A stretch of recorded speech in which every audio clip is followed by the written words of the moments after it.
be in New Hampshire or South Carolina or Ohio or a lot of other places, but I'm stuck here because I have a corrupt attorney general that communicates with the DOJ in Washington to keep me nice and busy because I'm leading Biden in the polls by a lot. That's all this is. This is election interference.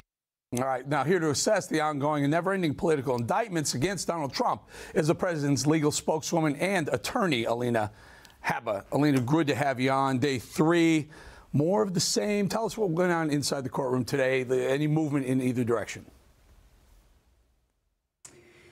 Well, there was obviously witness number 1 still continued, who is their, the accounting firm, which has been publicized. We had our cross-examination begin on that, and another witness came on. The president obviously was there, and somebody continuously asks him every time we leave, and I don't know who the individual was in the press, why are you here? Why are you here? I think that is the most ridiculous question anybody could ask. Why wouldn't he be here?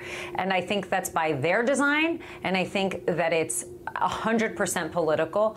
He is being targeted personally. This is a company that was before he was president, existed, has thrived, and nobody is thinking about the people that work for this company and so many people that this affects.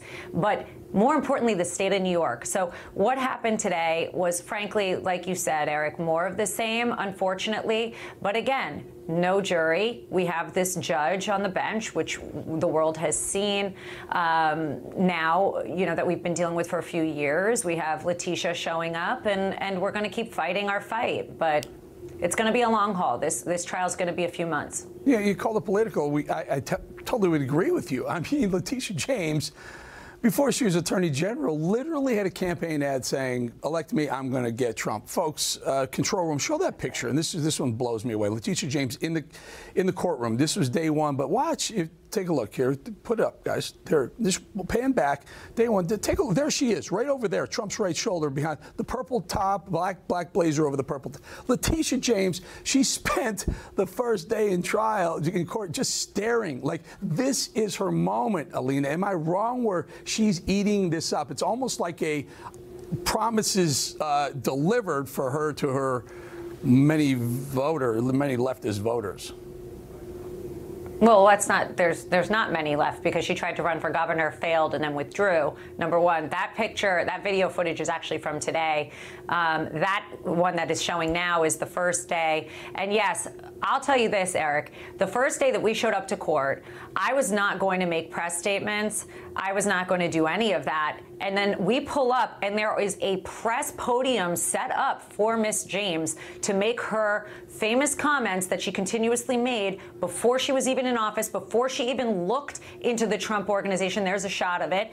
And this is what it is. We're dealing with an attorney general and DAs and DOJs that are more interested in who's going to win in 2024 than bringing justice to real criminals. They have done nothing wrong, and now we're not even entitled to a jury. The judges brought it up. I'm so sick of hearing about it because people don't understand that they brought this under Section 6312, which is for consumer fraud, not individuals. And they brought it that way so that he wasn't entitled to a jury by law. Yeah, they keep saying, I keep reading in Politico reports that they're pointing a finger that you didn't ask for it, and she's Letitia James saying you could have petitioned for it. Here nor there. Honestly, I don't even. Here's the problem. Here's the problem with no jury in this case. You got a judge. I don't know how you got this guy, but you got a judge who, and I'm casual witness, is a wacko. Look at Judge Goran in 2015 talking about how you would, even if you had a jury, Alina, it wouldn't have mattered, because listen to what he has to say. Now, I'm going to say something controversial, even though I'm being taped. Juries get it wrong a lot. That's my own opinion. I can say there is no possible way that a reasonable jury would have reached that conclusion. Am I following the law or am I making law? Okay, I'm following law. I'm an impartial referee, but it's hard to factor out my own emotions. You know, Alina, even if you get some sort of, if you had a jury, he would have obviously told you right there. He would have overruled his own jury. No. But here's the question. Said clearly. But can't you go into appeals if you lose, or if you don't like the settlement or the judgment? Can't you go to appeals and say this guy had it out for us? They've had it out for us from the very beginning. I think you have a case on appeal here.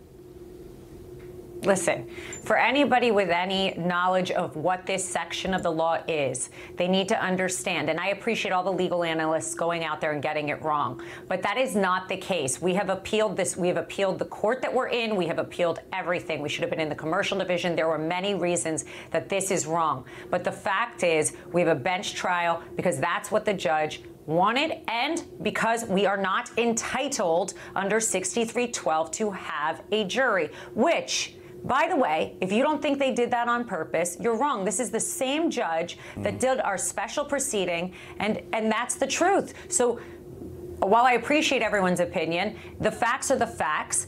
The president has been treated completely unfairly. We don't have a jury because we can't. We have appealed time and time again. That has been publicized.